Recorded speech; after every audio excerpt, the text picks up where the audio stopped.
Bonjour, il me fait plaisir de vous accueillir à Foi et Télévision chrétienne. Notre conférencier, l'abbé Apollinaire Ntamabi Aliro, nous présente la 4e tranche de son enseignement « Comment vivre le carême aujourd'hui ». Accueillons chaleureusement l'abbé Apollinaire. Il me fait plaisir encore une fois d'être avec vous pour s'entraider à entrer dans le carême et savoir comment vivre le carême.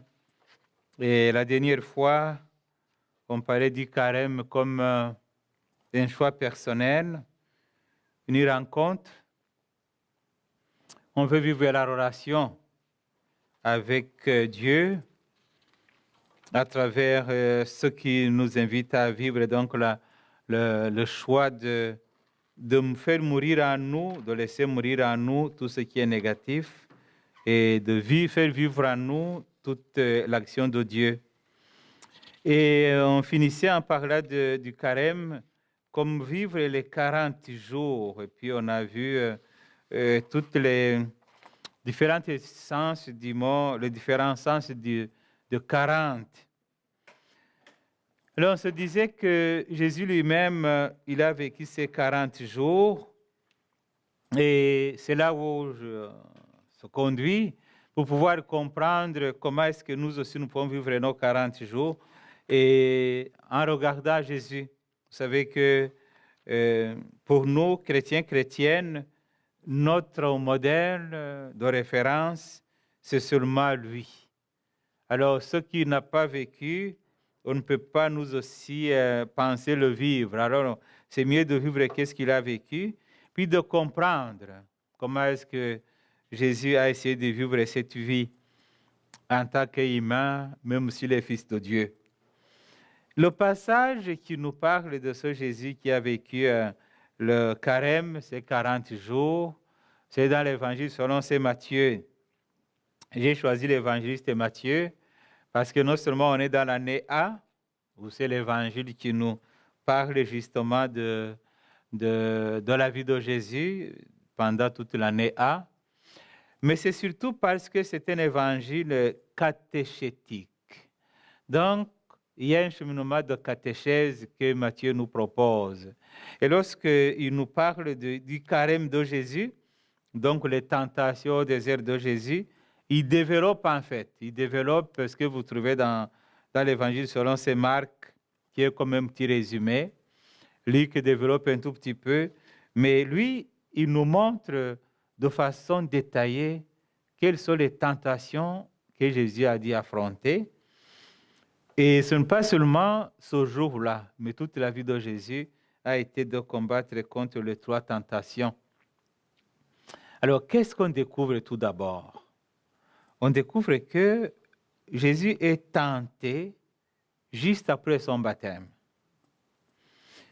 La dernière phrase, après son baptême, dans l'évangile de Matthieu chapitre 3, verset 17, ça dit ceci: « Et des cieux, une voix disait, celui-ci est mon fils bien-aimé, en qui je trouve ma joie. » Donc, après cette phrase, celui-ci est mon fils bien-aimé, que je trouve ma joie, la suite, ce sont les tentations. Alors, c'est pour nous dire que la base ou bien le point de départ des tentations, c'est de nous faire douter de notre appartenance à Dieu. Et vous allez le voir aussi, si vous comparez ceci avec au livre de la Genèse, au chapitre 2, lorsque la femme et son mari sont tentés, c'est toujours douter du sérieux de Dieu, douter de l'appartenance filiale à Dieu. Et Jésus, il vient d'entendre cette parole, tout le monde l'a entendu, et le diable, qu'est-ce qu'il va utiliser comme parole? Si vraiment tu es fils de Dieu, il va mettre en doute. Il va juste mettre en doute Jésus s'il est vraiment fils de Dieu. Et l'autre aspect très important au début, c'est que Jésus, il est rempli de l'Esprit Saint. Une fois, j'ai eu un couple qui venait de célébrer 25 ans de mariage, puis la semaine suivante se sont séparés. J'ai dit, mais vous venez de célébrer 25 ans de mariage et maintenant vous vous séparez. Alors j'ai essayé de mettre ça avec la vie de Jésus. Donc, quand tu es rempli de l'Esprit Saint, tu as ce mal que le diable te tente beaucoup plus. Parce qu'il veut trouver sa place dans ta vie. Alors Jésus est rempli de l'Esprit Saint. Il est conduit dans le désert par le diable, par l'Esprit Saint, pour être tenté par le diable. Il jeûne pendant 40 jours. Donc là, il est fort, il est bien. Après 40 jours, on dit qu'il va sentir la faim. Il a faim. Et c'est à ce moment-là que le diable va l'attaquer. C'est-à-dire que le diable nous attaque dans un moment de faiblesse. Dans un moment de faiblesse. Si tu es fort, bien sûr. Parce que le diable, c'est comme lorsque vous jouez, ceux qui aiment jouer le football ou le soccer ici, hein, c'est lorsque l'autre équipe est faible que tu vas marquer ton but. Alors que le diable aussi trouve des moments de faiblesse, c'est là où il va profiter pour s'avancer et puis t'attaquer. Alors Jésus a faim. Et si vous regardez attentivement, vous allez voir que le moment du doute vous arrive lorsque vous avez quelques difficultés. Difficultés de santé, des problèmes économiques, des conflits en famille. Et là, tu doutes, est-ce que vraiment Dieu est là? Est-ce que vraiment Dieu est avec moi? Comment se peut-il que ça arrive? Ça, c'est une tentation d'aujourd'hui. Si Dieu existe, pourquoi est-ce que les enfants meurent? Si Dieu existe, pourquoi est-ce qu'il y a les guerres dans le monde? Si Dieu existe, pourquoi il y a des tremblements? Donc, c'est une tentation diabolique pour nous faire douter de la présence de Dieu, de sa puissance, et surtout qu'il est notre Père. S'il est Père, il faut qu'il nous protège, il faut qu'il nous protège. Et pourtant, Dieu n'est pas un magicien. Non, c'est un Père. Et le Père n'est pas justement le magicien. Mais découvrir comment le diable nous tente dans des moments de faiblesse, lorsqu'on a peut-être diminué la vigilance, on a diminué la prière, on a diminué l'attention à la parole de Dieu, alors là, il attaque et puis il en profite justement parce qu'on est faible, on est faible. 3 types de tentations. Les tentations que vous découvrez dans cet évangile de Matthieu, chapitre 4, 1 à 11, sont les tentations qui sont de 3 ordres. D'abord, les tentations en rapport avec l'usage des choses matérielles. Donc, une tentation qui vient, qui nous dit, les choses matérielles, est-ce que je les domine ou ils doivent me dominer? Le manger, le boire, le matériel. Alors là, le diable tente Jésus. Si tu es fils de Dieu, tu peux prendre une pierre, tu peux la changer en pain. Les pierres sont toujours des pierres. Les pierres peuvent devenir de pain. Mais la tentation, c'est de pouvoir changer la nature des choses. Ça, ce n'est pas étonnant parce qu'aujourd'hui, il y a même ceux qui parlent de transhumanisme. Donc, il faut changer la nature de la personne humaine. Donc, voyez-vous, ce sont toujours les tentations de comment est-ce que je gère le monde, comment est-ce que j'utilise les choses matérielles. Il a faim, il faut qu'il prenne des pierres pour les changer en pain. Et ça, c'est dans ce monde-là, vous allez remarquer que toutes les guerres qui se font dans ce monde sont liées justement à vouloir changer les pierres en pain. Oui, lorsque vous regardez les guerres qui se passent maintenant, aussi bien en Afrique que partout au monde, c'est la recherche des pierres, les pierres précieuses, l'or, le diamant et tout le reste, c'est pour les transformer en pain. Alors, ça fait qu'on oublie la personne humaine. J'ai vu un film qui s'appelle Le diamant du sang, où on montre comment derrière ce que nous utilisons aujourd'hui dans les ordinateurs, dans nos téléphones, tout ça, il y a beaucoup de sang versé. Ce qui compte, ce n'est pas la personne humaine. Ce qui compte, c'est transformer les pierres en pain. Alors, lorsqu'on le fait, la suite est tragique. C'est qu'il y a toujours des vies humaines qui se perdent. Alors, Jésus, comment est-ce qu'il répond? Et ça, c'est très intéressant parce que ça va nous aider à savoir comment est-ce qu'on va répondre. Ils ne font pas dialoguer avec le diable. Ils ne font pas dialoguer avec le diable parce que le tort d'Ève, le tort de l'humain que nous sommes, c'est que nous voulons l'écouter. Le diable est un menteur. Il n'a pas de vérité en lui. Alors, comment est-ce qu'il procède? Il procède par le mensonge. C'est par le mensonge. Et lorsque tu l'écoutes, la suite est justement ce que tu entres dans son jeu, lui, il t'amène là où il veut. Prenons l'exemple de la tentation d'Ève. Genèse chapitre 2. Chapitre 2. Le diable s'approche. Dans Genèse chapitre 3, depuis le premier verset, mais je ne vais pas tout lire, je vais seulement sauter pour arriver à la partie qui nous intéresse. Alors, la femme s'aperçut, donc il y a le diable qui s'approche sous forme de serpent. N'allez pas chercher, suivez les serpents, les pauvres serpents. Mais ce serpent est en nous, c'est la tentation. La tentation procède comme cela, ça procède par notre nature qui n'est jamais satisfaite de ce que Dieu nous a donné. Et on continue toujours à chercher et on finit par mal utiliser cette liberté que le Seigneur nous a donnée. Quelle était la parole que le Seigneur avait dit à l'homme? Parce que c'est l'homme qui a reçu les paroles de la promesse.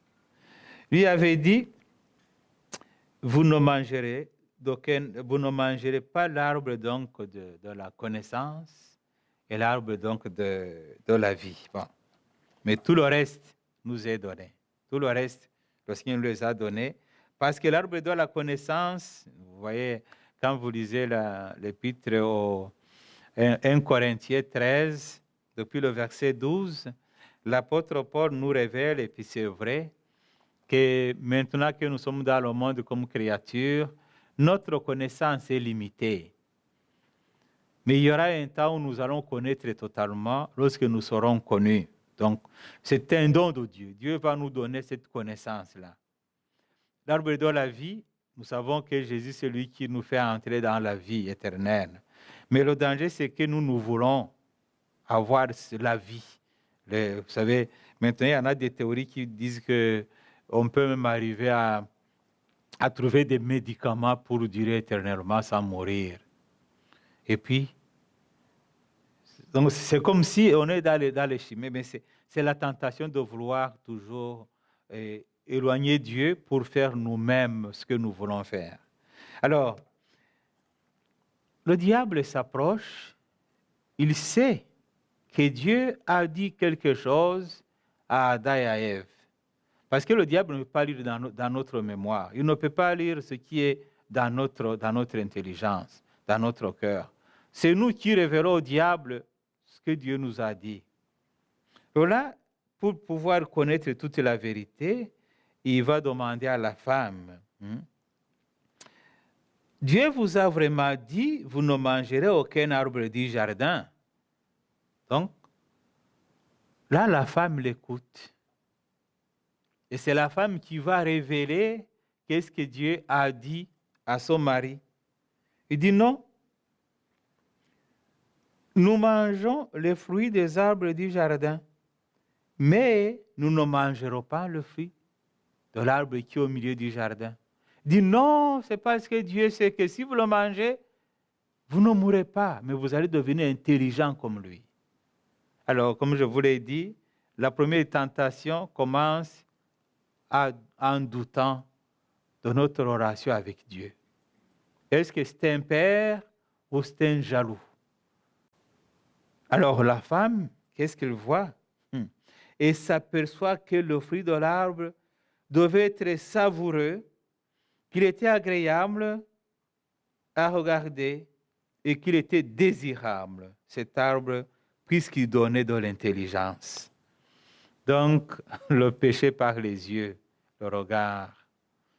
Oui, je pense qu'avec nos yeux, là, on fait pas mal de péchés. Ça part de là. Donc, le regard, c'est pour ça qu'il faut demander au Seigneur de purifier notre regard, puis de purifier notre mémoire. Parce que quand ce n'est pas purifié, ça peut nous entraîner dans beaucoup d'autres choses. Donc, la prétention de connaître toute la vérité, de découvrir tout ce qui est caché en arrière, conduit l'homme et la femme à se découvrir nus. Donc, à force de vouloir construire un monde sans Dieu, on découvre ses fragilités. On découvre qu'on n'est rien. Donc, c'est l'innocence qui s'opère. Alors, quand tu perds l'innocence, tu découvres que tu tombes dans la peur. Tu tombes dans la peur, puis nous allons voir que malheureusement, nous passons la plupart de notre temps à combattre contre la peur. Parce que la peur est entrée en nous, alors que le Seigneur est là pour nous sauver. Alors, donc, à l'opposé, c'est le premier homme, à l'opposé d'Adam et d'Ève, nous avons Jésus, lui, qui refuse d'écouter Satan. Et c'est un bel exemple pour moi et pour toi, parce que parfois nous écoutons les tentations. Tout le monde peut être tenté, même Jésus a été tenté. Mais il ne s'est pas laissé entraîner dans le péché, parce qu'une chose est la tentation, une autre chose est le péché. Le péché commence lorsque tu trouves plaisir dans la tentation. Et là, justement, la femme qui regarde l'arbre et voit qu'il peut donner l'intelligence et qu'il a un goût, alors là, tu entres dans le jeu du diable. Jésus, lui, il s'est vraiment coupé court avec le diable. Il dit non, attention, l'homme ne vit pas seulement de pain, mais de toute parole qui sort de la bouche de Dieu. Cette volonté de détruire le monde à la recherche des pierres pour les transformer en pain, ça nous fait penser qu'on peut vivre seulement de la nourriture terrestre. Mais on découvre étrangement que plus on avance en âge, plus on a moins d'appétit. Et c'est pour nous dire qu'en fait, c'est une nourriture terrestre. On ne veut pas rassasier notre soif du bonheur et de Dieu, mais que c'est seulement en écoutant la parole qui sort de la bouche de Dieu que nous pouvons rassasier notre soif du bonheur qu'on ne peut pas avoir justement du point de vue humain. Donc, ça c'est la première tentation qui est aussi la nôtre, c'est que souvent, nous sommes tentés de croire que le matériel nous suffit. Mais on découvre que plus nous entassons le matériel, plus nous devenons malheureux. Parce que quelqu'un me disait que le pauvre n'a pas de difficulté à choisir un habit. Il n'a qu'un. Mais quelqu'un peut passer 1 heure, 2 heures. Qu'est-ce que je vais porter? Je change ça, je vais porter ça. Ça ne va pas avec ça, ça ne va pas avec ça. 1 heure. Mais le pauvre est parti. Il n'est plus là. Donc, s'attacher au matériel. Et puis, ça crée comme une sorte d'inquiétude parce qu'on n'en a jamais assez. Et plus on a, plus on veut avoir plus. Alors, le Seigneur, lui, il nous fait comprendre que le matériel, c'est un bien à utiliser, mais ce n'est pas une fin en soi. Lorsque nous changeons du matériel en fin en soi, nous devenons malheureux parce que tu te rends compte que ça ne te suffit pas. Vous allez voir que même l'autre fois, quand on a parlé d'un des grands riches du monde qu'il avait divorcé, je me suis dit, mais qu'est-ce qui lui manquait pour aller divorcer avec sa femme? Ça lui manquait cette paix intérieure. Ça lui manquait une présence. Il a tout ce qu'on peut désirer dans le monde, mais il manque l'essentiel. Il manque Dieu, qui peut donner sens à sa vie, qui peut orienter sa vie. Alors, la deuxième tentation, c'est la tentation justement de mettre en doute notre relation avec Dieu. Mettre Dieu à l'épreuve. Est-ce que Dieu est vraiment Dieu? Est-ce que Dieu est avec moi? Il n'y a pas longtemps, une dame qui venait de perdre son fils, il m'a dit, je ne comprends plus rien de Dieu. Moi, je lui demandais que mon fils et son épouse aient des enfants, et voilà, il vient de mourir. Je dis, c'est un dilemme, je comprends. Il y a beaucoup de choses qu'on ne peut pas comprendre du point de vue du mystère, mais ça ne change rien. Dieu, il reste Dieu, et il est toujours notre Père. Cette tentation qui est prononcée à Jésus, c'est que le diable l'amène au sommet du temple de Jérusalem. Et là, vous comprenez que Jésus est resté dans le désert. Il n'est pas allé jusqu'au sommet du temple. Mais c'est comme on peut être assis ici, mais avec les pensées qui vont se tourner en Afrique, en Asie, en Amérique latine, là où tu vas passer les vacances, la personne qui t'a chicané. Alors, tu es ici physiquement, mais mentalement, tu es parti. Ça, c'est une des tentations aussi. Donc, tu viens à la messe, tu t'assois, on fait la parole de Dieu, mais toi, tu es dans qu'est-ce que je vais faire après la messe? Ah, il faut que je rencontre Dieu. Qu'est-ce que je vais lui dire? Donc, tu es là physiquement, le monde pense que tu es là, mais tu es parti. Donc, ça nous fait découvrir comment est-ce que, même devant Dieu, on peut être tenté d'aller loin de lui. Alors, le diable tente Jésus pour lui dire, jette-toi en bas. Il est écrit, il donnera la mission, l'ordre à ses anges, et ils te porteront sur leurs mains. Ça, c'est écrit dans la Bible. C'est écrit dans la parole de Dieu. Et le diable, il sait la parole de Dieu. Il sait la parole même plus que beaucoup de personnes. Mais ce que le diable ne peut pas avoir, c'est l'amour. Alors, il va utiliser la parole de Dieu non pas pour construire, mais pour détruire, parce qu'il n'aime pas, il n'a pas d'amour en lui. Bien sûr, qu'est-ce que Jésus va faire? Il ne va pas dialoguer avec lui encore une fois. Non, il dit, tu ne mettras pas ton Seigneur en épreuve. C'est ça l'épreuve. Parfois, dans ce doute qu'on peut avoir, si Dieu est vraiment de notre côté, s'il est vraiment notre Père, alors on finit par mettre Dieu à l'épreuve. C'est ça la recherche des miracles. Il y a cet qui parle de miracolisme. Donc, c'est comme une maladie d'aller chercher des miracles partout. Donc, on veut mettre Dieu à l'épreuve. Si c'est vraiment lui, là, on m'a dit que là, il guérit. Je vais là-bas. Puis après, je vais là. Puis après, à la fin, qu'est-ce que tu cherches? Est-ce que tu veux le Dieu des miracles ou tu veux les miracles de Dieu? Alors, si tu veux le Dieu des miracles, tu vas rencontrer vraiment Dieu comme un Père. Mais si tu veux les miracles de Dieu, tu risques de rencontrer le diable. Parce que ce que tu veux, ce sont les miracles que tu veux. Et quelquefois, pas des miracles pour le bien, mais pour ton orgueil. Alors voilà, c'est pour cela que vous allez voir des personnes qui tournent ici et là dans toutes les religions naissantes ou antiques, parce qu'ils recherchent toujours le merveilleux. Alors, Jésus nous enseigne à avoir la foi pure. La foi qui ne se fonde pas sur des miracles, mais les miracles qui naissent de la foi.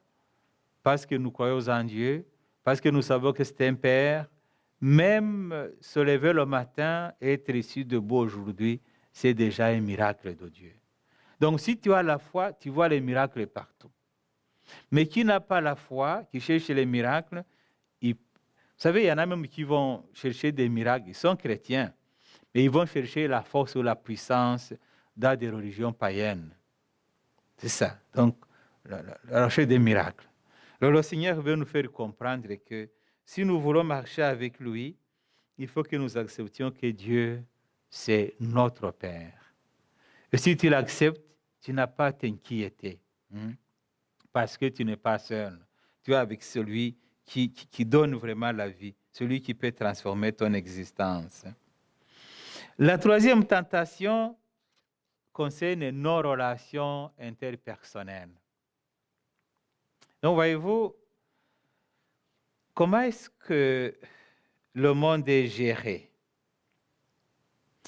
Tout cela, je te le donnerai si tombant à mes pieds, tu te prosternes devant moi. C'est le diable. Il dit, regarde, tout ça, ça m'appartient. Le diable n'a rien, c'est un menteur.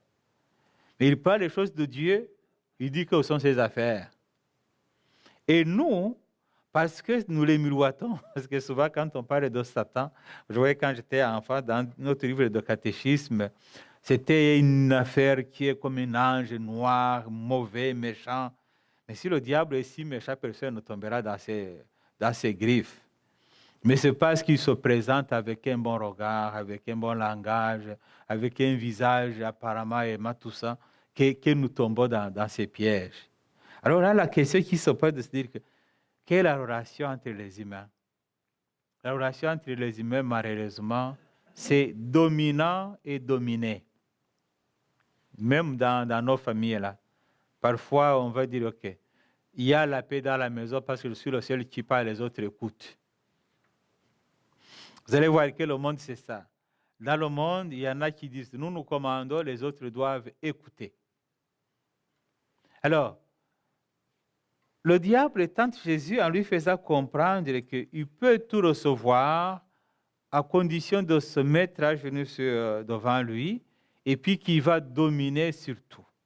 Jésus n'est pas venu dominer. Comme vous le savez, il a toujours refusé le titre de roi. Il est venu créer une communauté. Et la communauté, c'est cette fraternité qui a été brisée par le péché que Jésus vient ramener dans le monde. Et lorsque, malheureusement, nous voyons les relations entre les humains, on découvre étrangement combien il y a ce combat de puissance, combat de pouvoir, cette recherche de dominer sur les autres qui prédomine souvent dans la vie. Et alors là, nous sommes amenés comme chrétiens, chrétiennes qui cheminons vers la Pâque du Seigneur à laisser tomber à nous l'orgueil, laisser tomber à nous cet instinct de puissance, de domination pour pouvoir créer vraiment une bonne relation entre nous autres.